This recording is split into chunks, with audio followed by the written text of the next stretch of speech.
교회와 성도들이 세상으로부터 여러 가지 비판의 소리를 들어온 적이 오래되었습니다. 여러 가지 많은 이유들이 있겠습니다만 오늘 제가 말씀하고자 하는 그 내용에 따라서 크게 두 가지만 생각을 해본다고 하면, 첫 번째는 교회의 분열을 생각해 볼 수 있습니다.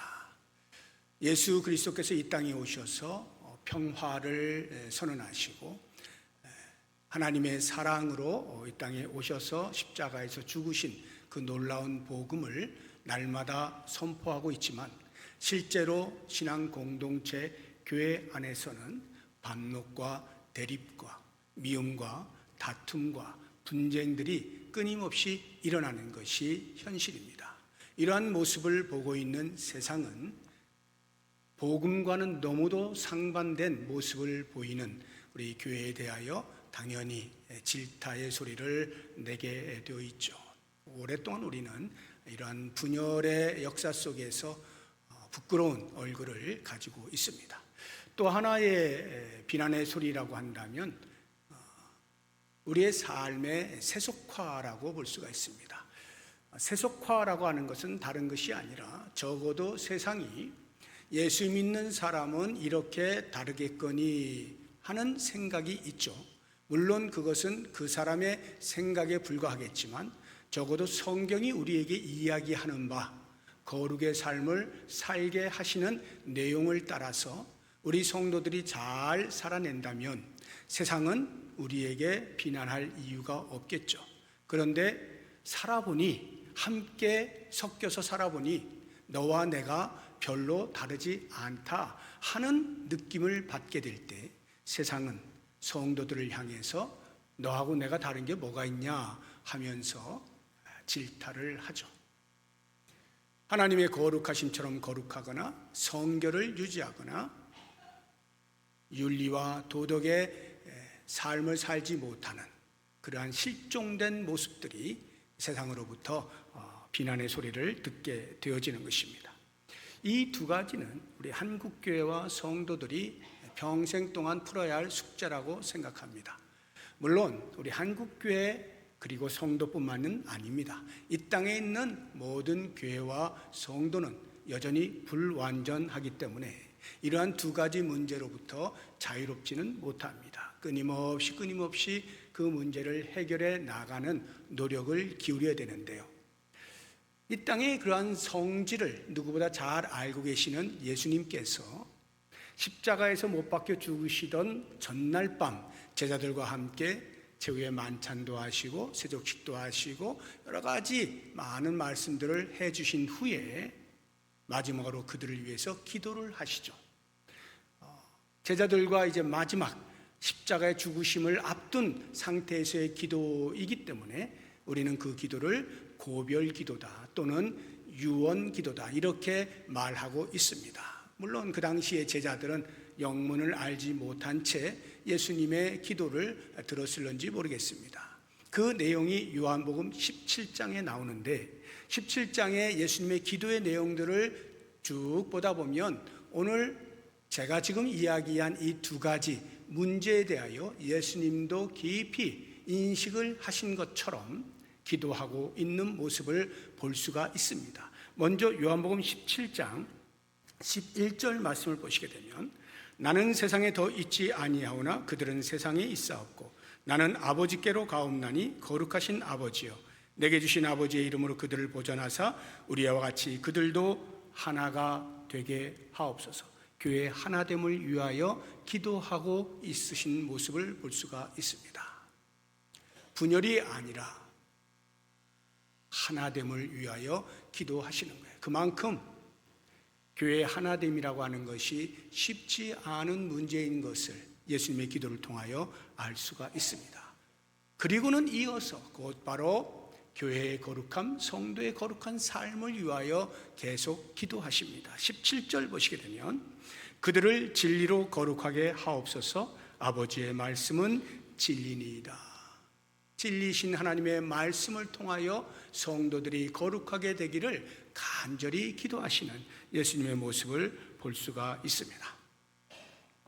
이러한 예수님의 간절함을 바울이 알았을까요? 에베소 교회 성도들에게 편지를 하면서 이 두 가지를 언급하고 권면하고 있는 것이 에베소서 4장입니다. 그래서 1절부터 16절까지 우리는 3주에 걸쳐서 교회의 하나됨에 대하여 계속 말씀을 묵상해 왔는데, 그렇게 교회의 하나됨을 힘써 지키도록 권면을 하고 있고요. 오늘부터 보게 되어지는 17절부터 4장 끝부분인 32절까지를 보면 성도의 거룩한 삶을 위하여 권면하고 있는 모습을 볼 수가 있습니다. 이러한 권면이 사도 바울이 불현듯 생각이 나서 했다기보다는 분명한 예수님의 가르침에 반응하는 모습으로의 권면이라 여겨집니다. 그것을 우리가 추측할 수 있는 것이 4장 1절을 보시게 되어지면, 그러므로 주 안에서 갇힌 내가 너희를 권하노니 너희가 부르심을 받은 일에 합당하게 행하여 해서 교회의 하나됨을 힘써 지키라고 권면하거든요.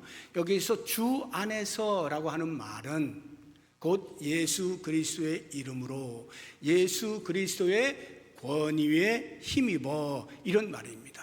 내가 지금 너희들에게 권면하고 있는 것은 그리스도의 권위에 힘입어 하고 있는 것이다.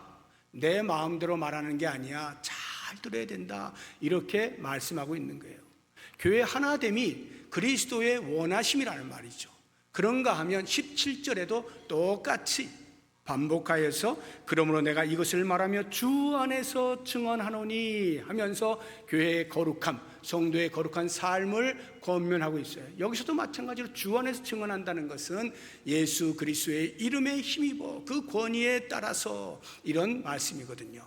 그런 걸 보면 사도 바울이 에베소 교회 성도들에게 편지를 하면서 교회의 하나됨과 거룩한 삶에 대하여 권면하는 것은 예수님께서 승천하시기 전에, 십자가에 죽으시고 부활하시고 승천하시기 전에 마지막으로 제자들과 시간을 가지시면서 하나님 아버지께 간절히 기도했던 그 내용을 마음에 담아 예수 그리스도의 심정으로 그들에게 권면하고 있는 것으로 보여집니다. 그렇다고 하면 교회의 하나됨과 거룩한 삶을 왜 연속적으로 언급하고 있는가? 예수님의 기도 속에서도 그렇고 사도 바울의 권면에서도 보면 교회의 하나됨을 권면하고 이어서 성도의 거룩한 삶을 계속하여 권면하고 있는 이유, 그것은 곧 하나됨과 거룩한 삶에 깊은 상관관계가 있기 때문인 것을 알게 됩니다. 교회의 하나됨, 그것은 성도로 하여금 거룩한 삶을 살도록 요청하는 것입니다. 교회 하나됨이 왜 성도의 거룩한 삶을 요청하는가 생각을 해보십시오. 교회가 하나 됐다라고 하는 말이 예수 그리스도를 믿어 시인하는 모든 사람들이 모여서 하나가 되어지는 것인데, 그냥 나도 예수 믿고 너도 예수 믿고 우린 다 예수 믿는 사람입니다 하고 모여 있기만 하면 하나이냐? 그렇지가 않죠. 예수 그리스도의 성품을 닮아가면 닮아갈수록 그 하나됨이 단단해지지 않습니까? 그렇다고 한다면 이 하나됨이라고 하는 것은 거룩한 삶에 대한 강력한 요청이라는 거예요. 만약 그 요청이 없다고 하면 오합지졸이 모여 있는 것과 같아요. 그러면 어떤 일이 벌어질 때 다 뿔뿔이 흩어지죠. 하나됨이 나타나지 않습니다. 그래서 교회의 하나됨은 반드시 성도의 거룩한 삶을 요청한다는 사실을 우리가 알게 되어지고요. 반대로 거룩한 삶은 교회의 하나됨을 강화시켜줍니다. 우리 각 사람이 각자의 삶의 터전에서 성실하게 예수 그리스도의 성품을 닮아 거룩의 삶을 살아가게 되어질 때 그 사람들이 모여있는 교회의 하나됨은 단단해지는 것입니다. 누가 보아도 하나됨을 흔들 수가 없을 만큼 강화되어지는 거예요. 그래서 교회의 하나됨과 거룩한 삶은 이러한 깊은 상관관계가 있다는 것을 알 수가 있습니다. 성도가 왜 거룩한 삶을 살아야 하느냐 하는 것은 성도이기 때문이죠. 성도라고 하는 신분의 급격한 변화가 일어났기 때문입니다. 예수 그리스도를 믿으면서 그리스도의 의에 힘입어서 의인이라 칭함을 받죠. 성도입니다. 거룩한 사람입니다. 그렇게 신분적인 변화를 받았기 때문에 그 신분에 걸맞은 삶을 살아내는 것은 너무나 당연히 따라오는 귀결인 것입니다. 이러한 신분의 변화, 즉 하나님 나라의 백성으로 산다라고 할 때 그 나라의 왕이신 하나님께서 거룩하시기 때문에 나라의 백성인 하나님, 왕 되신 하나님의 다스리심을 받는 백성들도 역시 마찬가지로 왕의 거룩하심처럼 거룩의 삶을 살아야 하는 것이 당연한 거죠. 그래서 하나님께서는 아브라함을 선택하셔서 이스라엘 민족을 세우실 때에 분명히 이 말씀에 대하여 강하게 요청하시는 것을 우리가 구약을 통해서 볼 수가 있는데요. 레위기를 보시게 되면 11장 44절 이하에 이렇게 나옵니다. 나는 여호와 너희의 하나님이라. 내가 거룩하니 너희도 몸을 구별하여 거룩하게 하고 땅에 기는 길 짐승으로 말미암아 스스로 더럽히지 말라. 나는 너희의 하나님이 되려고 너희를 애굽 땅에서 인도하여 낸 여호와라. 내가 거룩하니 너희도 거룩할지어다. 분명하게 말씀합니다. 너희가 나의 백성이기 때문에 나의 거룩함처럼 너희도 거룩해야 된다 말씀을 하고 있는 것입니다. 사도 베드로가 이와 같은 말씀을 인용하면서 당시에 흩어진 디아스포라 그리스도인들에게 똑같은 권면을 하는 것이 베드로전서 1장 15절에 나옵니다. 오직 너희를 부르신 거룩한 이처럼 너희도 모든 행실에 거룩한 자가 되라. 분명하게 권면을 하고 있는 거예요. 성도로 부름을 받았기 때문에 성도에 걸맞은 거룩한 삶을 살아내야 하는 거예요. 이것이 예수님께서 십자가에서 못 박혀 죽으신 이유예요. 고난을 받으신 이유예요.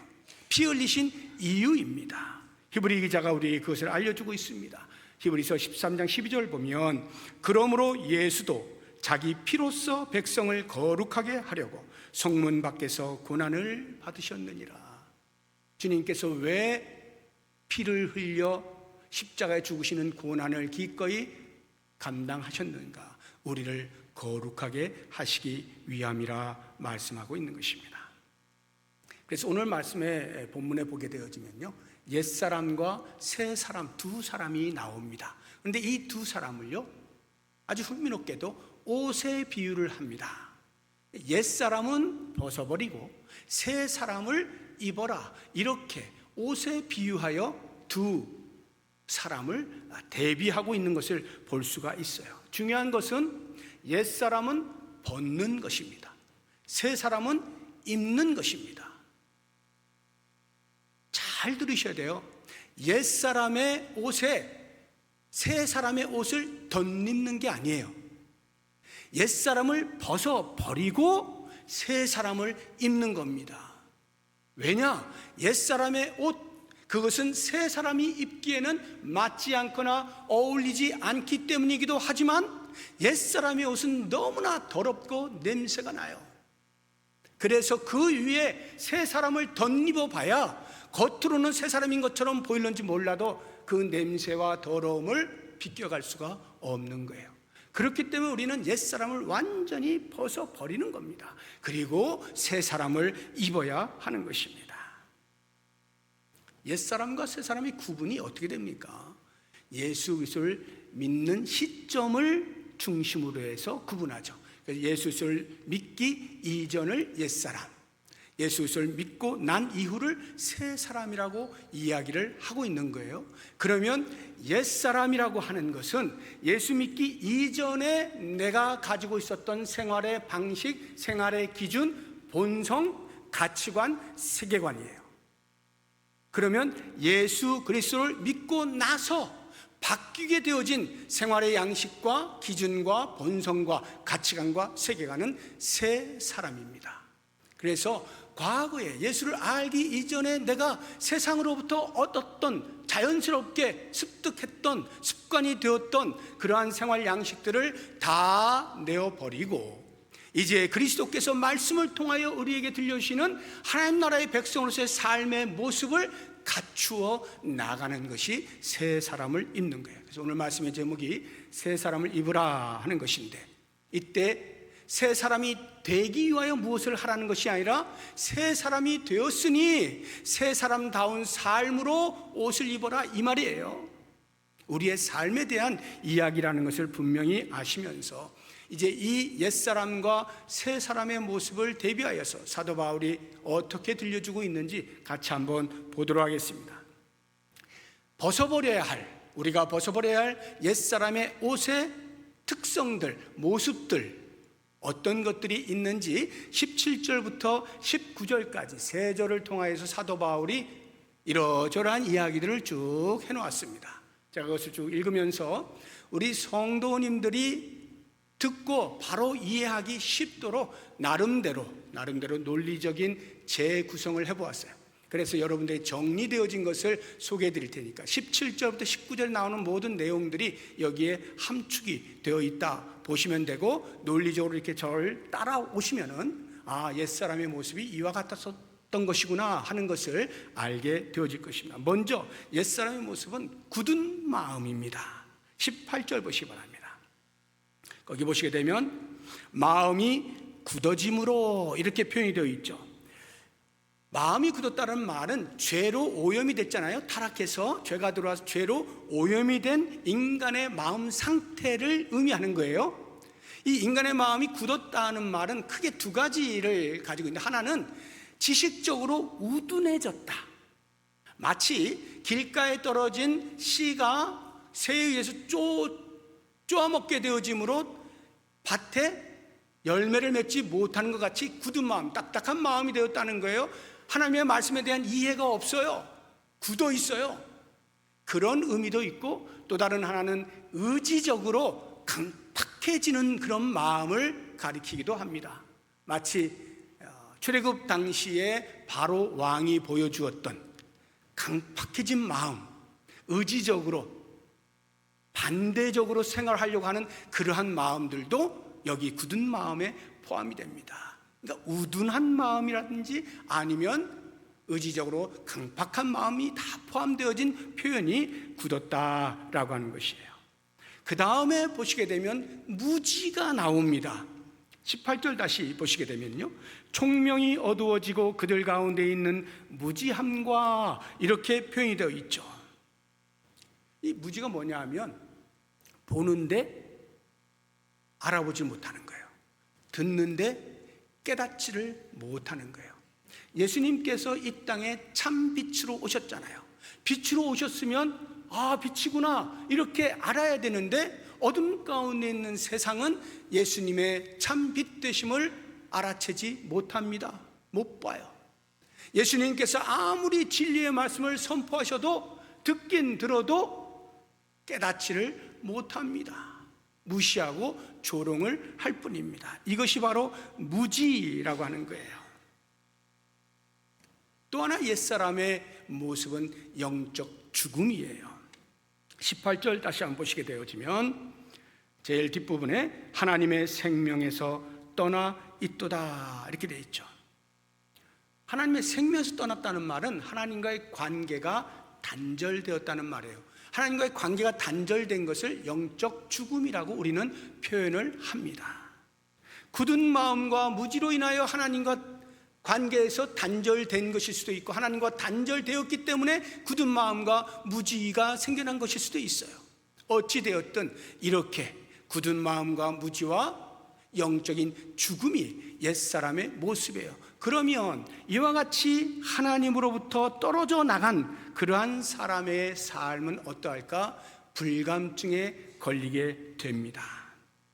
19절 보시기 바랍니다. 그들이 감각 없는 자가 되어 이렇게 되어 있잖아요. 여기 감각이 없다는 말은요, 방향 감각이 없다는 거예요. 그래서 어디로 가야 할지 모르는 것입니다. 분별력이 상실되어진 거예요. 도덕적인 둔감함이에요. 그러니까 어떻게 살아요? 자기 마음대로 사는 거죠. 자기 생각나는 대로, 자기 발길 닿는 대로 그냥 가는 거예요. 그렇게 사는 거예요. 이게 바로 무감각 불감증입니다. 그래서 나타나는 현상, 그 결과는 추악한 뿐입니다. 오직 추악함만이 있을 뿐인데요. 19절을 보시기 바랍니다. 자신을 방탕에 방임하여 모든 더러운 것을 욕심으로 행하되, 이렇게 되어 있습니다. 죄에 오염된 사람이 보긴 보아도 보지 못하고 듣긴 들어도 깨닫지 못해요. 자기 마음대로 살아요. 자기 생각대로 살아요. 성경적 표현대로 하자고 하면 자기 소견에 옳은 대로 행하는 거예요. 그러니까 그 결과가 어떠합니까? 나타나는 현상이 어때요? 이렇게 추악함만 나타나는 것이죠.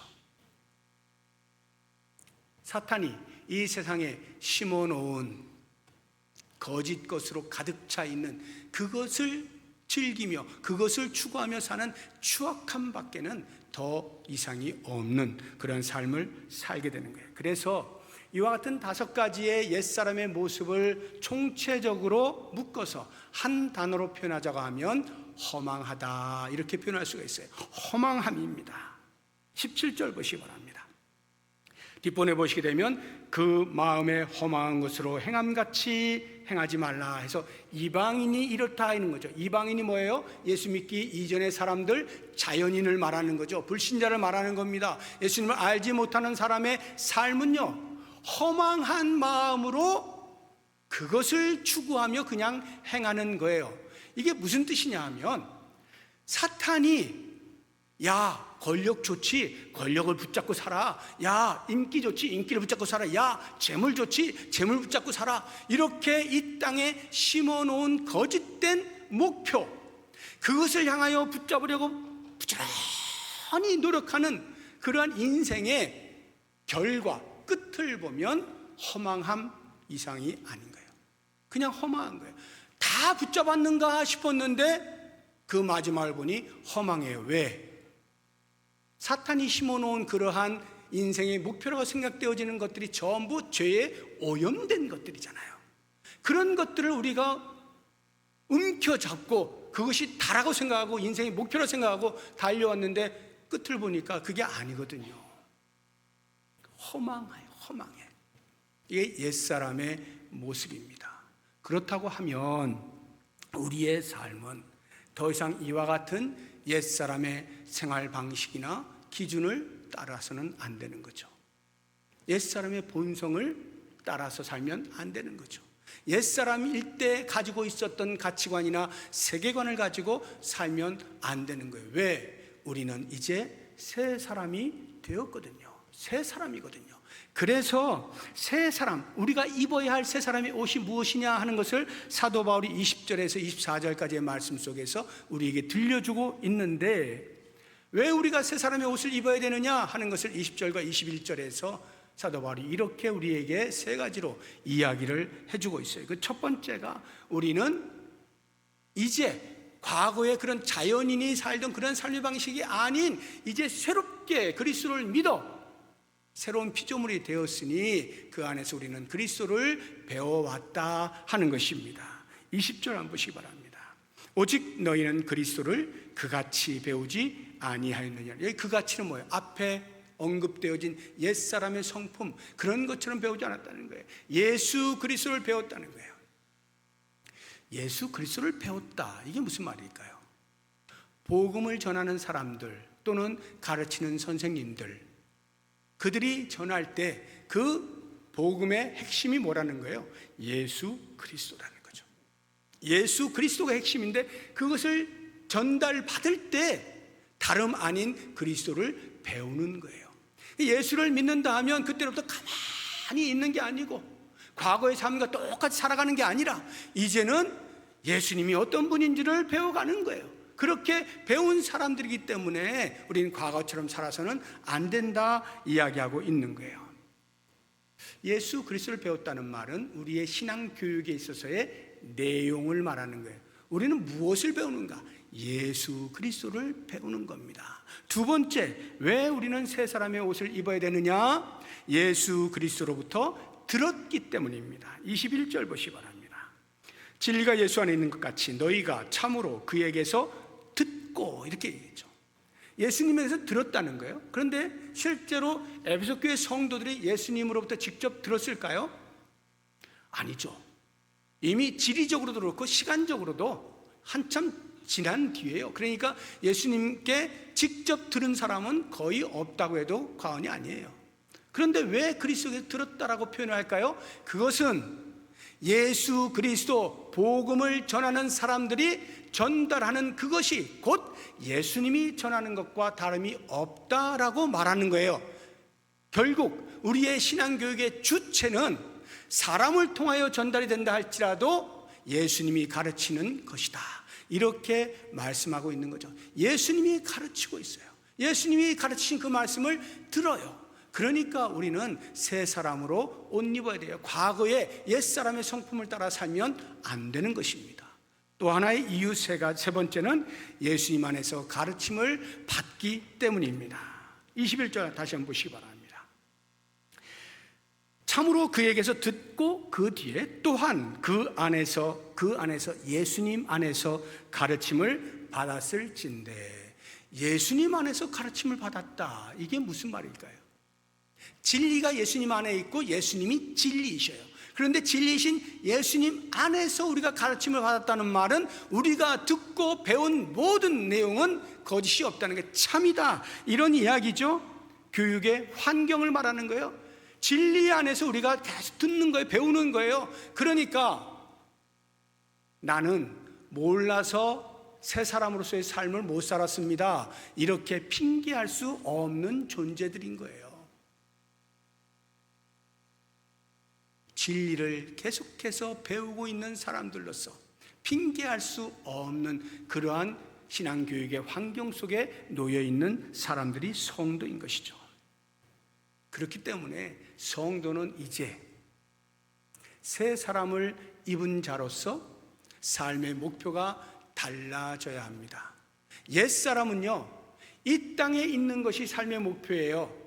그래서 그 끝을 가보니까 험함밖에 남는 것이 없었는데, 성도는 삶의 목표가 천국이 되었어요. 천국에서의 영원한 삶이 되었어요. 그것이 가장 가치 있는 삶이라고 하는 것을 알게 되었습니다. 그러니까 이 땅을 사는 동안에 사탄이 심어놓은 거짓 목표를 따르지 아니하고 하나님의 의와 진리의 거룩함을 추구하며 살게 되는 거예요. 목표가 완전히 달라지는 거예요. 하나님의 의와 진리의 거룩함을 따라 사는 사람의 끝은 천국이죠. 천국에서 영원히 살아가는 삶의 방식이고 내용이에요. 얼마나 가치가 있는 것입니까? 이것이 바로 새 사람을 입은 사람의 삶의 모습이어야 돼요. 24절 보시기 바랍니다. 하나님을 따라 의와 진리의 거룩함으로 지으심을 받은 새 사람을 입으라 말씀을 하고 있는 거예요. 그러면 이렇게 새 사람으로 살아가는데 그냥 저절로 되느냐? 그렇지가 않습니다. 어떻게 하면 우리가 그리스도의 은혜에 힘입어서 새 사람이 되어 새 사람으로 살아가는 일이 효과적으로 나타날 수 있을 것이냐? 첫째가 마음을 새롭게 하는 거예요. 23절 보십시오. 오직 너희의 심령이 새롭게 되어, 이렇게 되죠. 여기 새롭게 된다는 말은 단회적 사건을 말하는 게 아니에요. 한 번만 마음이 새롭게 되어지면 저절로 하나님의 의와 진리의 거룩함을 따라가게 된다는 말이 아닙니다. 우리의 마음을 날마다 새롭게 해야 되는 거예요. 날마다 반복하여서. 왜요? 우리의 삶은 과거 옛사람으로의 익숙함으로부터 벗어나기가 쉽지가 않기 때문에 오래되어진 습관을 깨트리고 새로운 습관을 만들어가는 것이 결코 쉽지 않기 때문에 우리의 마음을 날마다 새롭게 해야 합니다. 이 사실을 누구보다 잘 알고 있던 지혜의 왕 솔로몬이 우리에게 이렇게 이야기하죠. 잠언 4장 23절을 보시게 되면 모든 지킬 만한 것 중에 더욱 내 마음을 지키라. 생명의 근원이 이에서 남이니라 해서 마음을 지키는 것, 마음을 새롭게 하는 것이야말로 모든 행동의 근원이다 말씀을 하고 있는 것입니다. 그래서 사도 바울도 같은 말을 로마서 12장 2절에서 이렇게 하고 있어요. 너희는 이 세대를 본받지 말고. 이 세대가 어떤 세대예요? 사탄이 심어놓은 거짓 목표, 이것이 참 좋은 거야 라고 하는 그 세대들, 그것을 본받지 말고 오직 마음을 새롭게 함으로 변화를 받아, 마음을 새롭게 함으로 변화를 받아 하나님의 선하시고 기뻐하시고 온전하신 뜻이 무엇인지 분별해 내야 되는 거예요. 그렇게 하나님의 뜻을 분별해 낼 때 우리는 그 뜻을 따라 살아갈 수가 있게 되어지는데요, 하나님의 뜻을 분별하기 위해서 어떻게 된다고요? 마음을 새롭게 하여 변화를 받아야 되는 거예요. 이것은 한 번으로 되는 게 아니라고요. 계속해서 돼야 되는 거예요. 왜?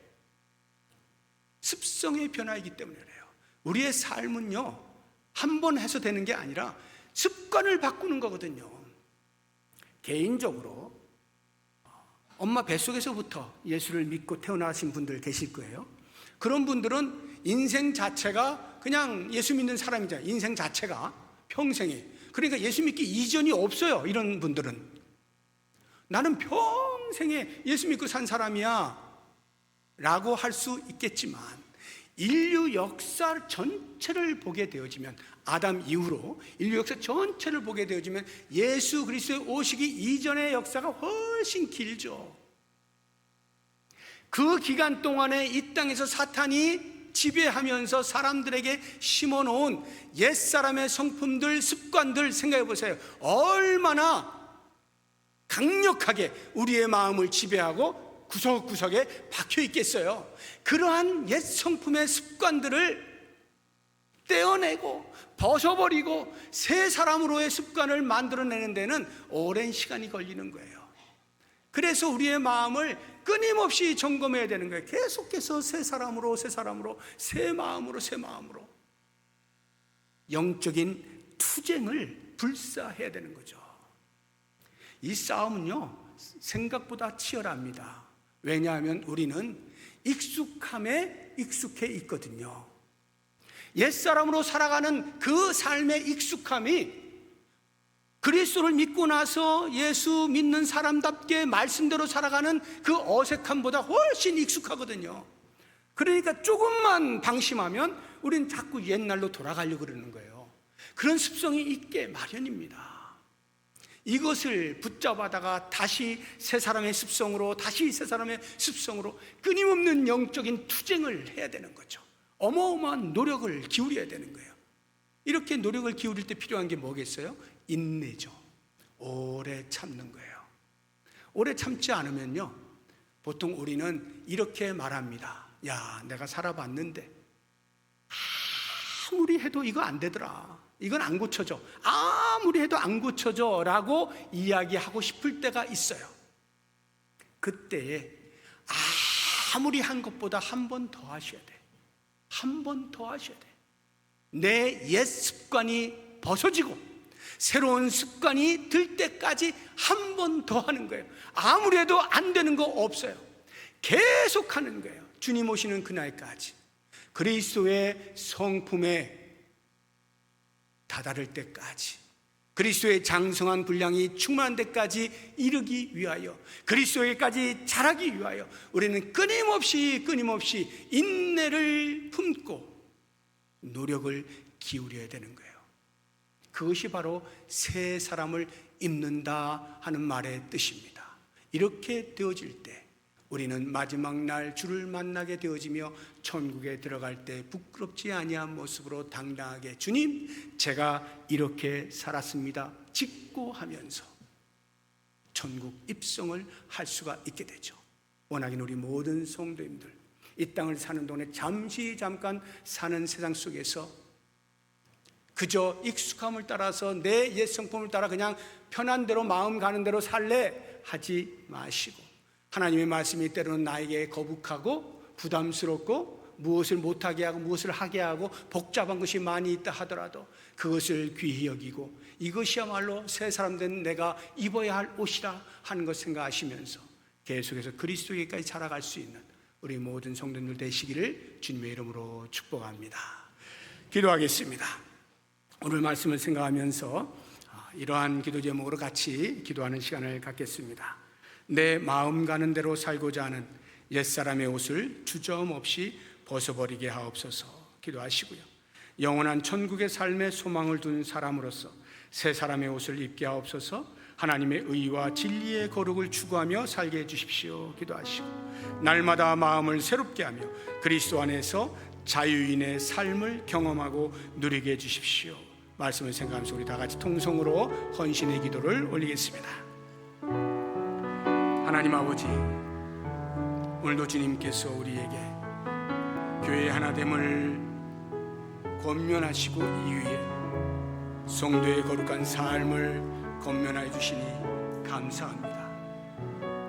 그리스도를 알지 못하였을 때는 내 마음 가는 대로 내 속에 오른 대로 행하였다 할지라도 이제 그리스도를 배우고 그리스도에게서 배우고 그리스도 안에서 가르침을 받은 자로서 새 사람을 옷 입을 수 있도록 도우시길 원합니다. 우리의 옛사람의 옷을 완전히 벗어버리게 해주십시오. 미련을 갖지 않게 해주십시오. 주저하거나 망설이지 않게 해주십시오. 완전히 벗어버리고 새 사람으로 옷 입을 수 있는 삶이 되게 하여 주시옵소서.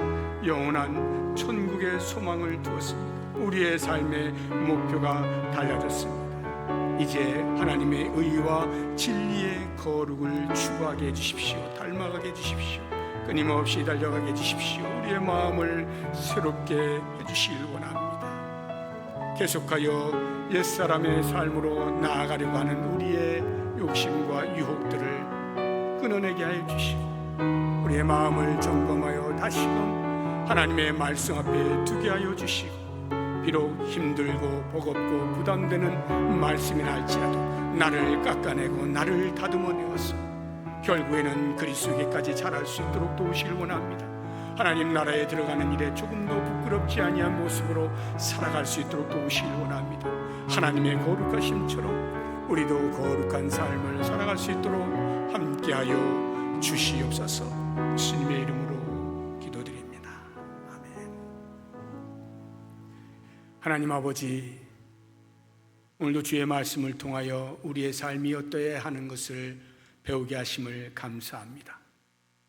교회의 하나됨을 힘써 지키는 성도들이 각자의 삶에서 거룩한 삶을 살아내되 하나님의 거룩하심처럼 거룩하기 위하여 끊임없는 영적인 투쟁과 인내심을 가지고 지속적으로 노력해야 하는 것을 알게 하시니 고맙습니다. 원하옵나니 예수 그리스도에게까지 자라도록 계속하여 포기하지 아니하고 그리스도의 성품을 닮아가기 위하여 애쓰는 우리의 삶이 되게 하여 주옵소서. 새 사람으로 깨끗이 옷 입게 하여 주시옵소서. 예수님의 이름으로 기도드립니다. 아멘. 우리 다